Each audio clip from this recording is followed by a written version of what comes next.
Meu tio costumava contar sobre uma noite em que um lobisomem o acuou. Ele dizia que isso aconteceu numa sexta-feira de lua cheia, logo após a novena. A igreja ficava a quase 3 quilômetros de sua casa, em uma estrada de terra deserta sem postes. Apenas o clarão da lua iluminava o caminho e os sons dos animais no mato preenchiam o ar. Naquela época, ele sempre voltava a pé, rezando baixinho com o terço enrolado na mão. Contava que, à medida que a noite avançava, o silêncio se tornava opressivo. Não era um silêncio de paz, mas um silêncio que fazia parecer que algo estava prestando atenção nele. Quando se aproximava de um trecho de uma cerca velha, ouviu, à distância, o gado inquieto.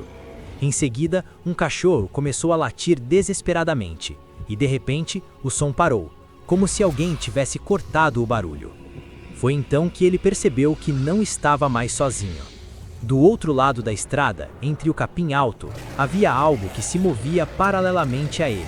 Não dava para ver claramente, apenas um vulto escuro, grande demais para ser um cachorro, deslocando-se em silêncio. Ele parou e a criatura também parou. Disse que seu coração começou a bater tão forte que doía. Então veio o cheiro, um odor podre, de carne estragada misturado com umidade. Tentou rezar, mas as palavras falhavam. Só conseguiu apertar o terço com força. Quando teve coragem para olhar novamente, a criatura já havia atravessado a estrada. Estava bem à sua frente. Ele disse que não parecia exatamente um lobo, nem um homem. Era alto, magro demais, com braços longos e o corpo coberto por pelos escuros, a cabeça baixa, como se estivesse farejando. Os olhos refletiam a luz da lua, amarelados, fixos nele. E rosnava. Um som baixo que ele jurava vibrar em seu peito, não apenas em seus ouvidos. Ele contou que não correu, sabia que se o fizesse, estaria perdido. Então, começou a rezar em voz alta, tremendo, enquanto recuava lentamente, sem tirar os olhos da criatura. A coisa avançou um passo, depois mais um, até que do nada, um galo cantou em uma casa distante. A criatura congelou. Levantou a cabeça como se tivesse ouvido algo distante. Soltou um grunhido estranho, quase humano. Virou-se de lado e disparou para o mato em 2 saltos, quebrando galhos como se fossem palitos.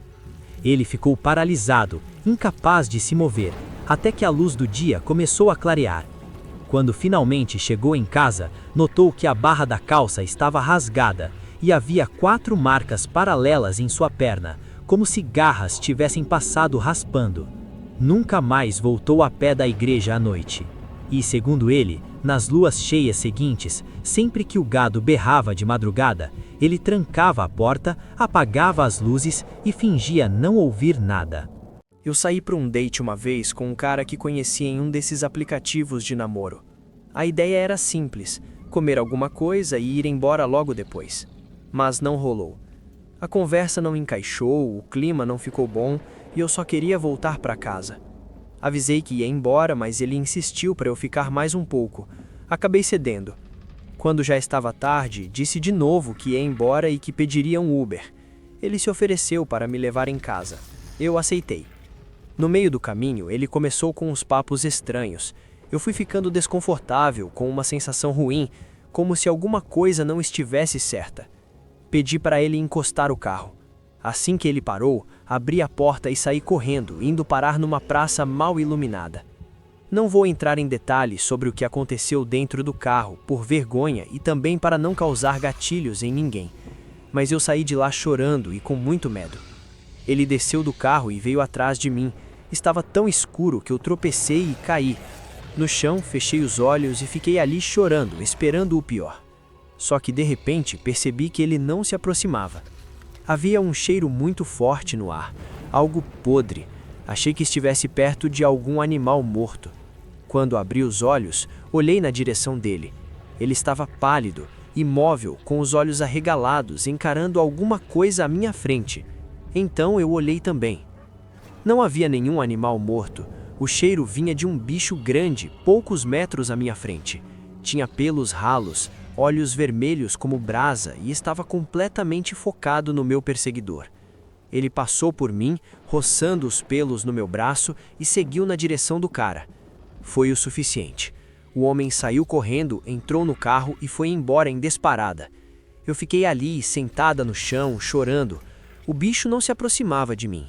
Peguei o celular, liguei para o meu pai, disse onde estava e esperei. Foram uns 20 minutos. Durante todo esse tempo, ele ficou ali, nas sombras. Quando alguém passava, ele surgia o suficiente para assustar e depois voltava a se esconder. Meu pai chegou, desceu do carro e, eu não sei explicar, ele parecia conhecer meu pai. O bicho continuou nas sombras. Meu pai ainda tentou entender o que tinha acontecido, mas eu só queria ir embora. Depois de alguns minutos, fomos. Contei sobre o bicho. Meu pai, meio desconfiado, disse que devia ser um anjo da guarda. Minha avó foi direta.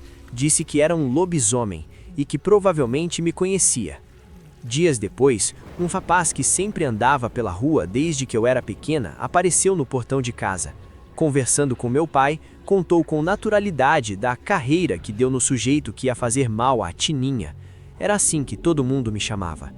Meu pai não soube o que dizer, só agradeceu. E eu nunca a esqueci. Até hoje, sempre que passo por ele, faço questão de parar e trocar umas palavras, porque naquela noite ele salvou a minha vida. Era 1980. Eu estava voltando da casa de uns tios meus de bicicleta. Interior mesmo, desses que todo mundo sabe da vida de todo mundo. Eu andava à noite sem pensar duas vezes, nunca tive medo de nada. Minha tia implicou comigo antes de eu sair. Fica hoje, lua cheia não é coisa boa. Eu ri. Tá com medo de quê, tia? Lobisomem? Falei brincando, cheio de confiança. Se tiver um na estrada, eu amarro na garupa e trago aqui pra senhora ver. Ela fez o sinal da cruz na hora. Meu tio só olhou, balançou a cabeça e disse: "Quando chegar, avisa, moleque." Saí rindo. No começo do caminho, tudo normal. Estrada de terra, aquele silêncio de interior, só o barulho da corrente da bicicleta e uns grilos longe. A lua clareava bem, dava para enxergar a estrada inteira. Eu estava tranquilo até demais. Aí veio o ladeirão. Desci da bicicleta e comecei a subir empurrando, devagar. Foi quando eu ouvi um barulho seco vindo do mato atrás de mim, tipo coisa pesada passando por dentro do mato fechado. Parei. Olhei. No começo eu não entendi o que era. Era grande, mas não era um bicho comum. Ele vinha meio torto, a parte de trás mais alta que a da frente, como se fosse errado. O corpo magro, pelo ralo, falhado, e tinha um cheiro ruim, um cheiro de coisa podre mesmo, que veio junto com o vento. Aquilo não era normal. A gente sente quando não é. Eu travei por um segundo, e foi aí que ele começou a vir mais rápido. Primeiro andando, depois caiu nas 4 patas e disparou, na minha direção.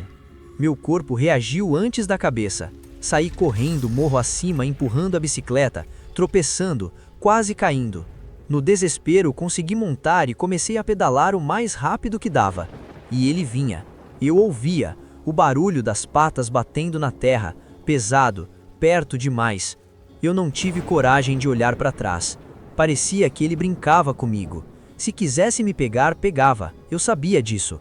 Mas ele ficava ali, atrás, acompanhando. Aquilo durou um tempo que eu não sei explicar.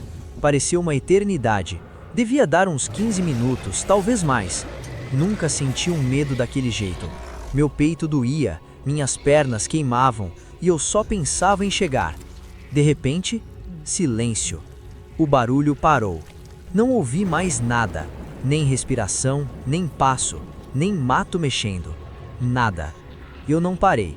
Continuei pedalando até chegar em casa sem nem lembrar do caminho direito. Entrei sem falar nada com ninguém. No outro dia, liguei para os meus tios e contei. Eles começaram a rir do outro lado da linha. Bem feito. Não ia trazer na garupa? Eu não ri. Nunca mais falei aquilo. E nunca mais tratei essas coisas como brincadeira.